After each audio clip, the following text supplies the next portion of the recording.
ब्रह्मं सर्वरक्षां न्यस्तांग्रिपद्मः पदकेन्द्रपृष्ठे दरारि चर्मासिगदेषु Chapo पाषाणदानोष्टगुणोष्टबाहु।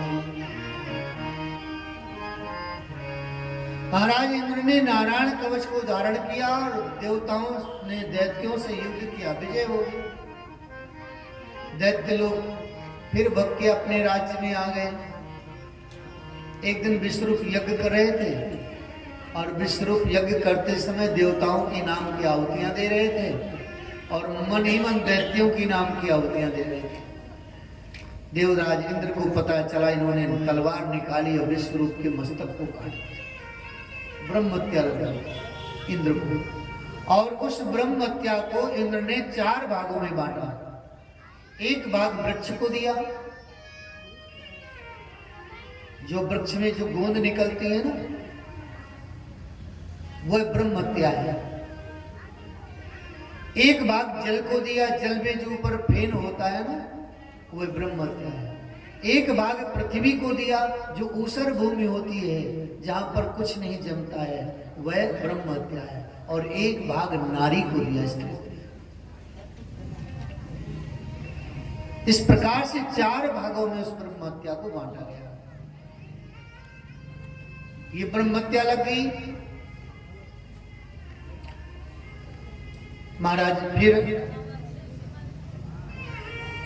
Tvashta ने विचार किया कि इस इंद्र ने मेरे पुत्र का गुरु रूप में वर्ण किया और इसका वध कर दिया। तो त्वष्टा ने एक यज्ञ किया, उसको कहते दक्षाग्नि यज्ञ। उस यज्ञ में आहुतियां दी और मंत्र रखा कि इंद्र को मारने वाला पुत्र प्राप्त हो। उसमें से वृत्तासुर नाम का असुर प्रकट हुआ और उस असुर ने इंद्र से युद्ध किया और इंद्र पुनः फिर पराजित हो गए। फिर ब्रह्मा जी के पास गए, ब्रह्मा जी से कहा पितामह रक्षा करिए। ब्रह्मा जी बोले तुम लोग ऐसे भाग के चले आते हो। अब बताएं, वो वृत्तासुर ऐसे मरने वाला नहीं है। उसको मारने के लिए महर्षि दधीच की अस्थियों से वज्र बनाना पड़ेगा, उस वज्र से मारा जाएगा वृत्तासुर। इंद्र आदि देवता सब महर्षि दधीच के पास गए, निवेदन किया आप अपनी अस्थियों का दान करिए। ऋषि दधीच ने कहा अरे इंद्र तुम कितने स्वार्थी हो, शरीर को त्यागने में कितना कष्ट होता है तुम्हें पता नहीं है, और हमसे जीवित अवस्था में अस्थियां मांग रहे हो। इंद्र ने कहा महाराज परोपकार के लिए संतों का शरीर होता है। बोले वाह बड़ा अच्छा ज्ञान दे रहे हो। लेकिन महर्षि दधीच ने विचार किया कि ये शरीर तो क्षण भंगुर है, पता नहीं ये शरीर कब त्यागना पड़ जाए। अगर किसी का हित हो रहा है शरीर के द्वारा तो क्यों ना वह कार्य कर ले।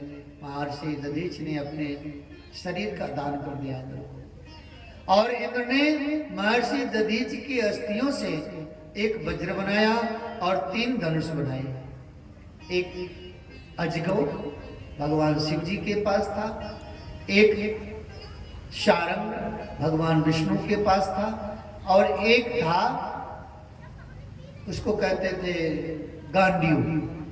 वह गांडीव इंद्र के पास था।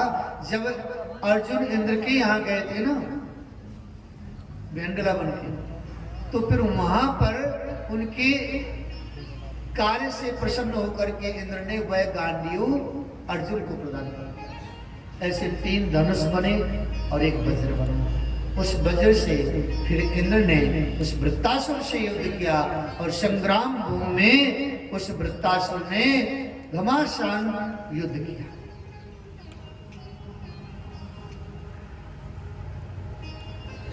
इंद्र को कई बार पराजित किया उस वृत्तासुर ने। इंद्र के हाथ से कई बार वज्र गिरा दिया, लेकिन वह वृत्तासुर धर्म युद्ध करने वाला था।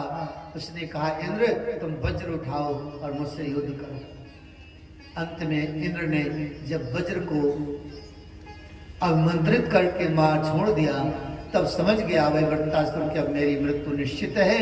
उसने संग्राम भूमि में भगवान की स्तुति करी। अजात पक्षा एव मातरम खगाय स्तन्यम यथा सतराचुदाताय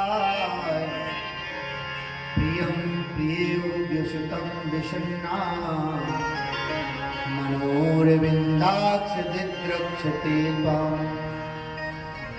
अजात पक्षा इव मातरम खगाय, जैसे एक पक्षी होता है ना, उसके पंख नहीं निकले हैं और घोंसले में बैठा हुआ है, उसकी माँ दाना लेने गई है, वह अपनी माँ की प्रतीक्षा करता है, मेरी माँ आएगी मुझे दाना खिलाएगी। जैसे एक गाय का बछड़ा अपनी वन में गई हुई माँ को बड़ी व्याकुलता से प्रतीक्षा करता है, जैसे एक नवविवाहित स्त्री परदेश गए हुए पति की प्रतीक्षा करती है, वह वृत्तासुर कहता है, हे गोविंद, ऐसे ही मैं आपके भक्तों के चरणों की धूलि का सदैव निरंतर स्मरण करता रहूं और मुझे वह धूलि प्राप्त होती रहे। कर्मवश मैं जिस भी योनि में जाऊं तो आपके भक्तों के चरण धूलि मुझे प्राप्त होती रहे। और फिर इंद्र के वजह से उस वृत्तासुर ने शरीर का त्याग किया।